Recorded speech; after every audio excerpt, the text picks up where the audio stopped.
Aujourd'hui, nous sommes là pour parler de la stratégie growth, la stratégie croissance versus la stratégie value.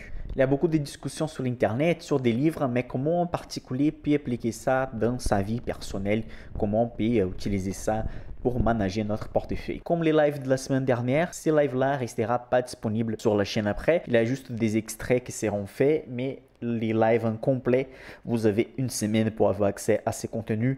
Les restes, donc les contenus complets vont rester dans la formation Insider. Comme j'avais dit, place disponible pour l'Insider. C'est les derniers moments parce qu'on va faire un petit changement dans la formation. Après avoir fait une enquête avec les plus de 500 membres qu'on a dans la formation, on a reçu des centaines de réponses. Donc on a décidé de changer un peu la formation. Ça veut dire qu'on va les séparer en deux, partie ETF et investissement passif, et une autre pour les stocks et analyse fondamentale d'action. Donc c'est la dernière opportunité d'avoir accès aux deux formations avec une période d'accès de 2 ans, avec un prix réduit aussi. Donc vraiment c'est la dernière opportunité, c'est pas de marketing, c'est vraiment un changement qui va arriver. Donc je vous invite à passer l'action. Si vous regardez mon contenu, si vous pensez que c'est le moment d'agir et commencer à passer l'action, ça marche. On va commencer avec les sources. Déjà, la Bible des analystes financiers, au moins de ceux qui prennent la profession en sérieux, What Works on Wall Street, c'est un ensemble d'études qui montrent une analyse complète de toutes les stratégies boursières qui existent depuis 1951 jusqu'à 2003. Donc on a 52 ans d'analyse détaillée de chaque type de stratégie d'investissement. Des Intelligent Investor, c'est plutôt la Bible des investisseurs du monde entier. Donc on a beaucoup de concepts ici qu'on utilise surtout sur les stratégies value.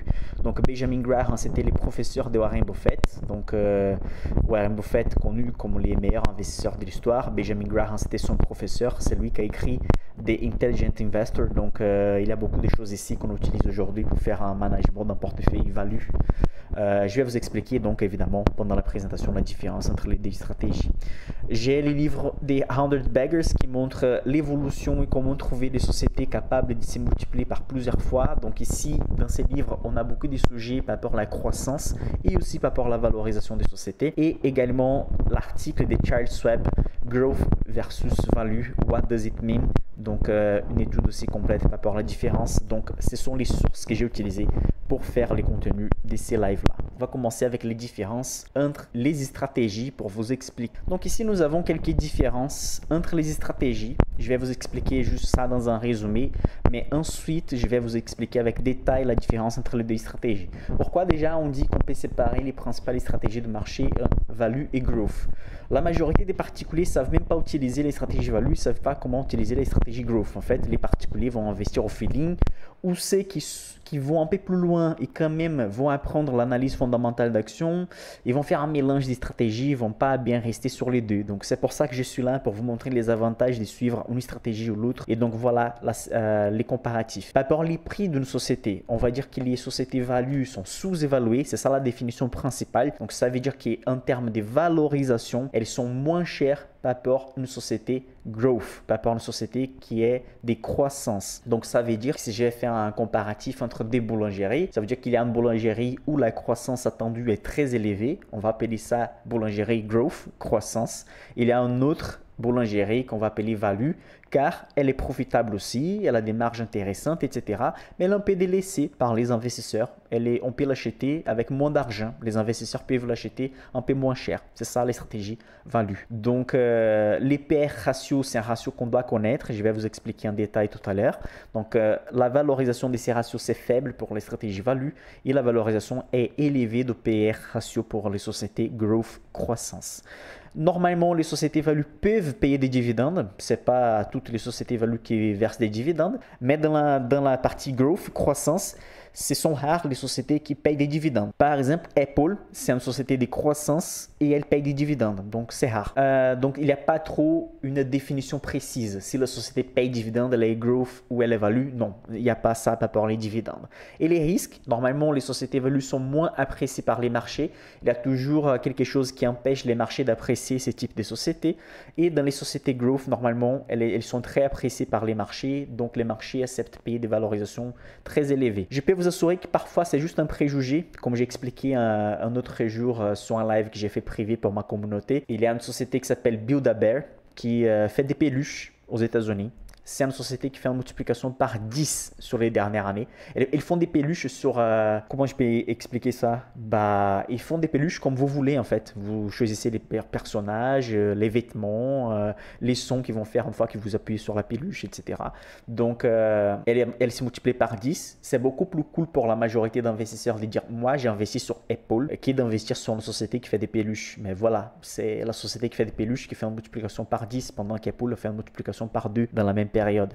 Donc, dans les actions value, il y a beaucoup de secteurs que les gens ne comprennent pas trop ou c'est un type de stratégie moins apprécié par les marchés. On va analyser donc la différence entre growth, c'est la croissance, et les stratégies value. Donc d'abord, dans les stratégies growth, on a Visa, ExxonMobil, United Health, Tesla, Amazon, Apple. Normalement, la définition des growth sont des sociétés avec une croissance des chiffres d'affaires élevée. Par définition, c'est ça qu'on peut dire. Croissance des chiffres d'affaires élevés, normalement supérieure à 15%. Ah, Michael, mais ça c'est bon, non? Un chiffre d'affaires qu'on monte à 15%? Normalement, oui. Les problèmes, c'est on doit augmenter les chiffres d'affaires, mais on doit aussi augmenter l'argent qui reste dans la poche, les résultats nets. Ça ne sert à rien d'augmenter les chiffres d'affaires, mais avoir une augmentation qui est encore plus élevée des développements, des recherches, des coûts avec les fournisseurs. Donc, il y a des détails qu'on doit regarder derrière cette croissance aussi. Il y a certaines sociétés qui passent des années sans avoir des résultats positifs avec un chiffre d'affaires qui augmente. C'était le cas d'Amazon. À la fin, tout se terminait bien,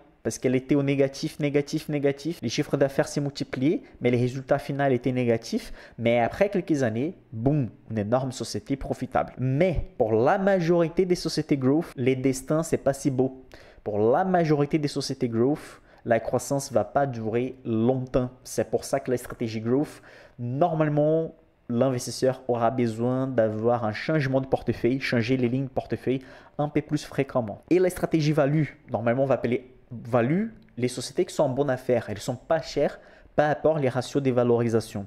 Donc, Unilever, Paramount, Coca-Cola, ou Bilderberg, je viens de citer, petit et small cap, Malibu Boats, Technoglass. Malibu Boats et Technoglass, ce n'est pas une nouveauté pour tout le monde. Même ceux qui regardent les lives et qui ne sont pas abonnés à mon suivi des portefeuilles et à ma formation, vous savez très bien que je suis investisseur des deux sociétés-là, Technoglass et Malibu, et ce sont des sociétés value. Un concept erroné qui beaucoup d'investisseurs gardent dans la tête parce qu'on dit croissance versus value. Ça semble en fait que les sociétés value ne peuvent pas avoir de la croissance. Donc, jeter ça par la fenêtre, ça c'est faux. En fait, les stratégies value, on cherche des sociétés sous-évaluées avec un bon prix par rapport aux ratios fondamentaux. Et en fait, on cherche des sociétés avec de la croissance, mais il faut payer moins cher. N'oubliez pas, vous avez dans la description de la vidéo les liens pour mon suivi des portefeuilles. Vous pouvez avoir accès à mon portefeuille small cap et mon portefeuille à dividendes PA. Juste en faisant l'inscription, ça coûte 25 € par mois. Vous avez des leçons dedans, les lives privés, une mini formation aussi, parce que c'est pas un